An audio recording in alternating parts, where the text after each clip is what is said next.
Hi, welcome to the channel. I'm Gene, and I'm retired in Mexico, and we asked the question whether or not people write them and sing them like they used to. So today we're going to hit up Black Midi, and I'll tell you why. I was going to wait, but episode 21 now has 1,000 views. And for such a young channel, that's pretty cool. So I wanted to thank you guys. And I thought, you know what? Let's celebrate by hitting up John L. today. No better time than the present. So I was looking for, I kind of like live performances, but a lot of them they were different. The one on KEXP is a slow version, and the Coachella wasn't very good, and I just sampled a couple seconds. I'm like, nah. So we're going to go with the studio version today, and there is a official video, but it looks a little distracting to me, like it's going to really pull away. These lyrics, I want to know more about what this song is about. So let's go ahead and play the studio version, and I've got the lyrics right above my head here so that you can follow along. So here we go. Here's John L., Black Midi.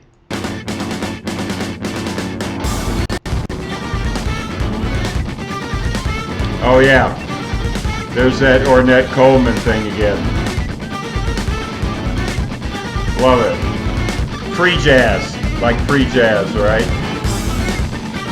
Very dramatic. These guys are very good at that.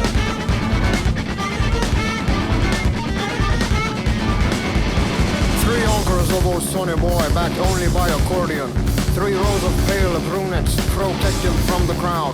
And the curtain is a patchwork of imitation vermilion. And a red board hangs over the throne that has been found.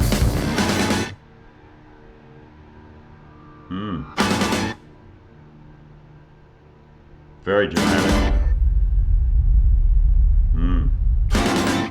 Ground shaking. This is a scene on Main Street when John 50 comes to town.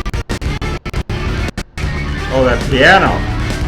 Yes, this is a scene on Main Street when John 50 Wow. comes to town. Crowds of every age, creed, and gender are abound. Senor Kitsch sings skits detailing each attendee's sins. The first-time anteaters lose themselves in the wings. With vigor they scratch red spots, overwhelmed by their king. I'm going to have to definitely figure out what the anteaters are about. In all the world, there's no escape from this infernal din. In all the world, there's no escape from this infernal din.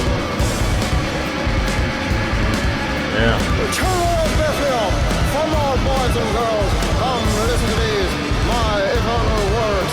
Judge not who you see by whatever they may say, but by their round eyes, lips, ears, and curves. A man is his country, your country is you. All that is forewarned, all Yeah, very true. These words are heard on those last 2 lines. They kind of did. It sounded like to me like a harmony with a spoken word. That's a really unusual little trick there. I really like that, and he definitely brought the vocals up in intensity, starting with Children of Bethlehem. Wow, they really know how to build drama. So let's keep going. Main Street when John 50 comes to town. Yes, these are the words of Main Street when John 50 comes to town.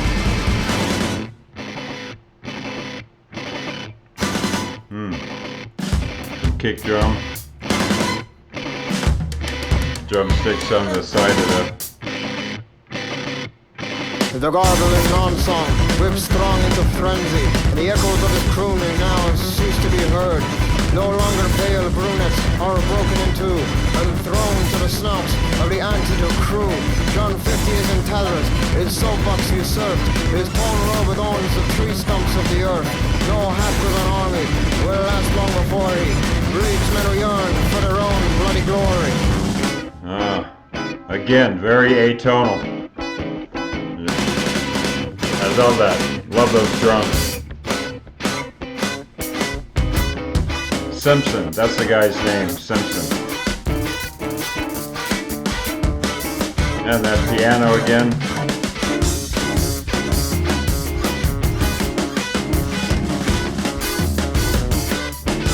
I like that album cover. It's very busy, but I like it. Ooh, big reverb on the drum.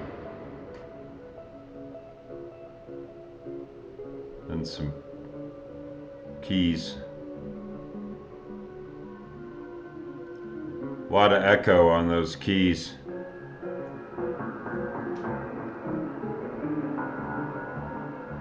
I can hear piano strings. Oh, there's that guitar again.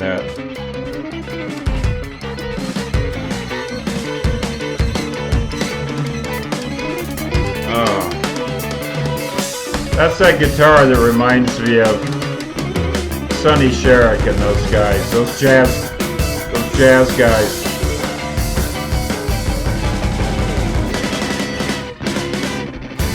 Bill Frisell.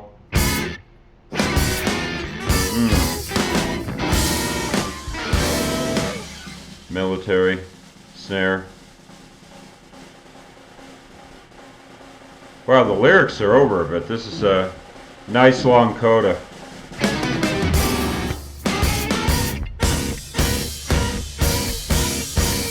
Bang on those pianos. That was a scene on Main Street when John 50 came to town. Yes, that was a scene on Main Okay, Street repeating when the John chorus. 50 came to town.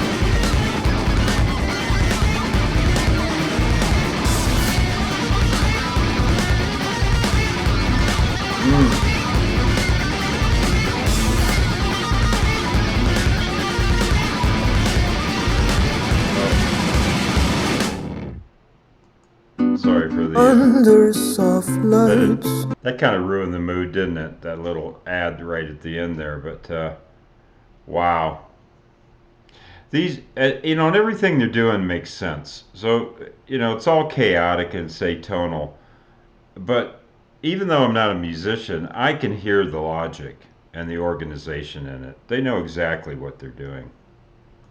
So let's go ahead and go to these lyrics, because there's a lot of annotation on here, and I want to know more about. So like 3 Encores of Oh Sonny Boy, so that's obviously a song, and I know a lot of songs, but Oh Sonny Boy doesn't come to mind. Backed only by accordion. Song from, oh wow, 1928, sung by Al Jolson in The Singing Fool. He performs the song in blackface. Sung from the perspective of a father to a 3-year-old about how much he loves him. Okay, so again, the level of detail by these guys. So right away, it's not, we sang a song. We sang a song in the club. No, it's 3 encores. And why are there 3 encores? Must have been a big hit, right? Of Oh Sonny Boy, and backed only by an accordion. So, what these guys, what I was thinking about these guys, you had these writers before my time, but you had these writers like Raymond Chandler and Dashiell Hammett and all these people I always hear about that wrote these kind of things that influenced the film noir movement in Hollywood. And to me, these guys are like, I can't say film noir because this is music. It's not a visual thing, but I'm going to say it anyway. It's like film noir rock. And these guys are like the Raymond Chandler of rock and roll. It's really, really cool. So now we got 3 rows. So 3, 3. So we got that symmetry. 3 rows of pale brunettes protect him from the crowd. Are they bodyguards? And the curtain is a patchwork of imitation vermilion, and a red bulb hangs over the throne that has been found. So vermilion is a pricey pigment. So you would expect a grand leader like John L. to have the real thing. Instead, he has pieced together scraps of imitations, signifying his personal state and demonstrating that he is a fraud.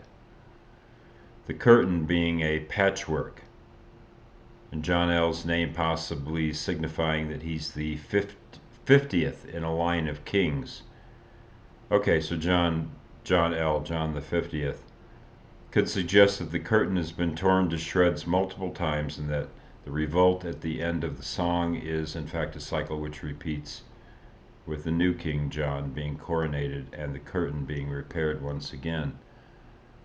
And a red bulb hangs over the throne. Not an earned throne, but a found throne. Yeah, not sure what the red bulb is. So this is the scene on Main Street when John 50 comes to town. The use of John as the cult leader's name. And I was reading this is about, I guess, when people revolt against a cult leader. Maybe a reference to the infamous John. Okay, that's Ivana. John Froome Cargo Cult of Vanuatu. So Vanuatu is a little island in Oceania, off the coast of Australia. So I do know that. Vanuatu. I didn't say it correctly. It's actually a country. It's not just an island. It's actually independent country. So I did not know there was a cult incident there.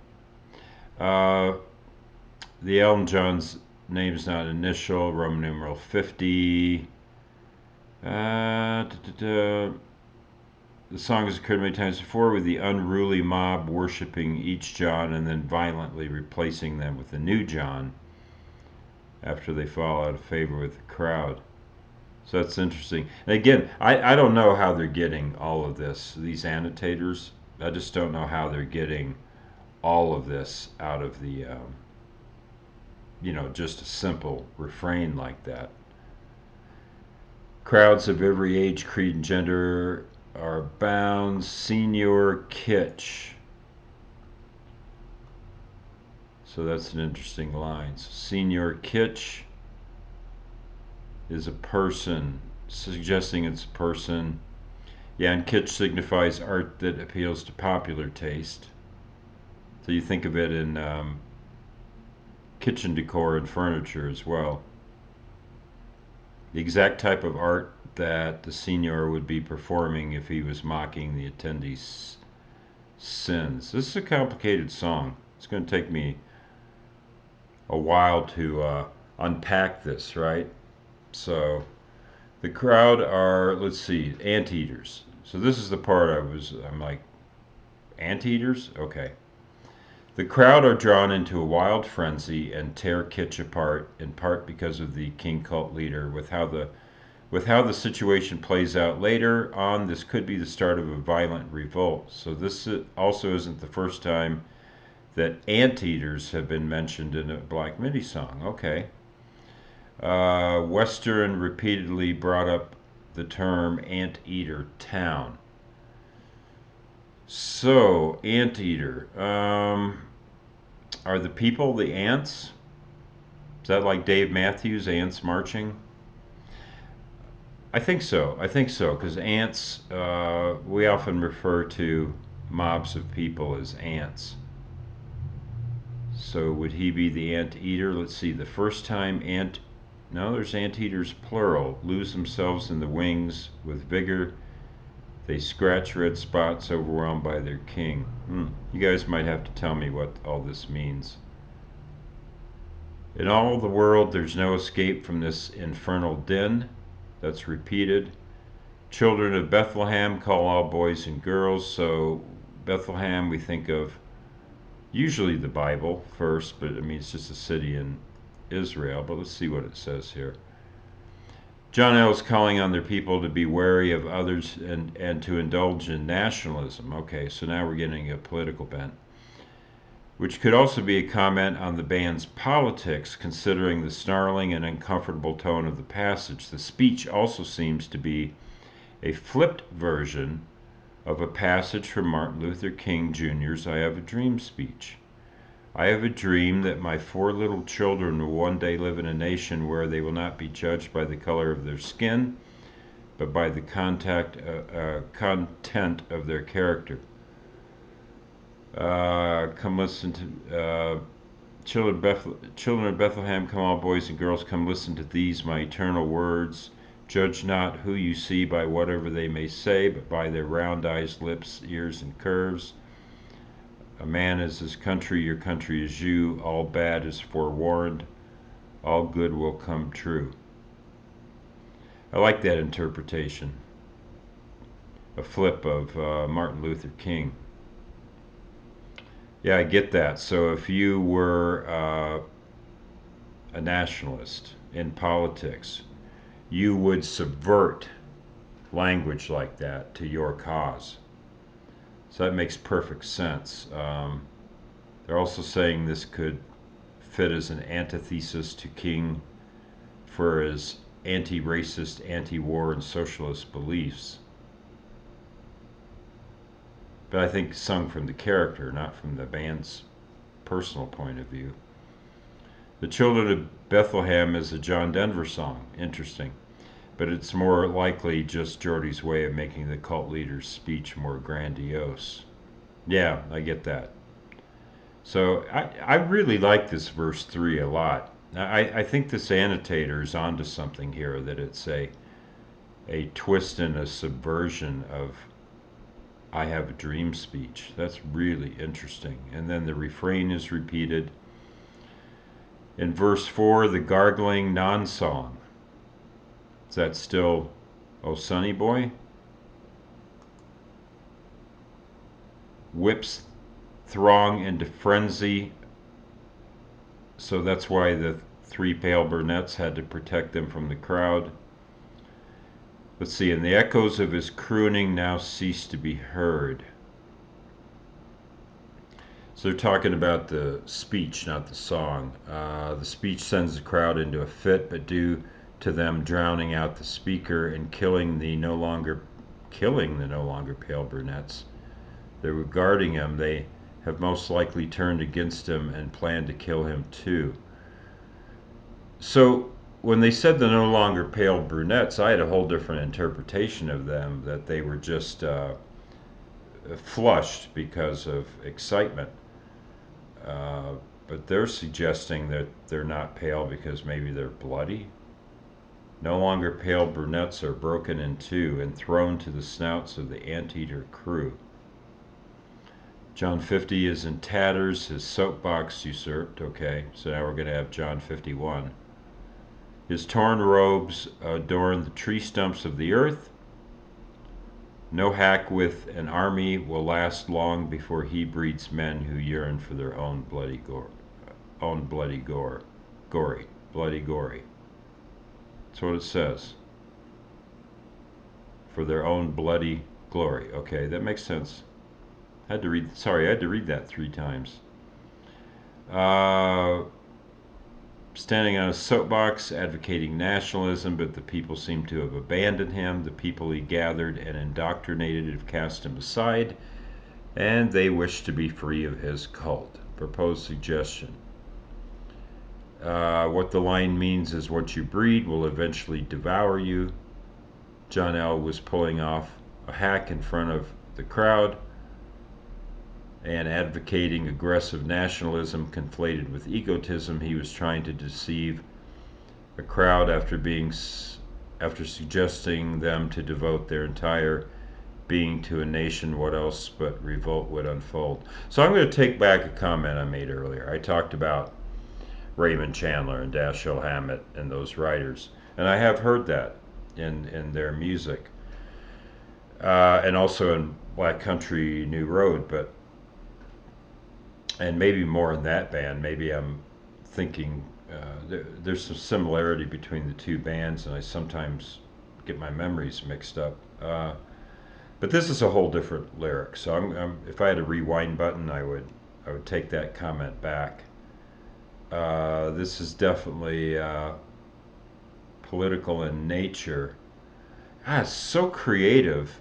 It's such an interesting way of saying things. And I would have to deep dive into these lyrics multiple times, and maybe I would never get the full meaning. Maybe the meaning is only known to the band. Or maybe the band doesn't even know the full meaning. So that's a possibility, right? We can read too much into lyrics. Some of these may just be for their lyrical quality. But still, this has got a lot of images of violence in it. It's really interesting. The music goes along perfectly, perfectly. Yeah, that's exactly what you would expect. Is that kind of chaotic, atonal music? I mentioned Ornette Coleman and Sonny Sherrick and these people that do free jazz and atonal jazz, or Albert Ayler, that's his name. He did a lot of atonal jazz too, and they're definitely drawing from those genres and those styles. So it's cool that they're incorporating that into rock and roll, and then doing it with this distinct Britishness, right? This is one of the most British sounding bands I've heard in a long time. Some do it with lyrics, like the Kinks were famous for doing songs about England, and but you get this band here, and it's just so much in the accent. It's so I don't know if it's South London or where it is, but it's got that definite urban flavor to it. It's very cool. They don't hide it or try to disguise it at all. Well, another great piece by Black Midi. Thank you guys for recommending this. More than one person recommended it. And I said, yeah, yeah, I'll hit that up. Just be patient. And so here we are. And I give this I guess an A plus, because the music was fantastic. Just loved it. Loved every piece of the music. And the lyrics, they feel like more of an A right now, but they may grow on me. So I'm going to give this A plus. It's just nobody like these bands. They're totally fresh. Just love them. Yeah, cool stuff. So we say here in well, before, and just the music I was just mentioning, you had sometimes they're doing a kick drum, sometimes they're tapping the side of the snare or tom with just the drumsticks, and there were those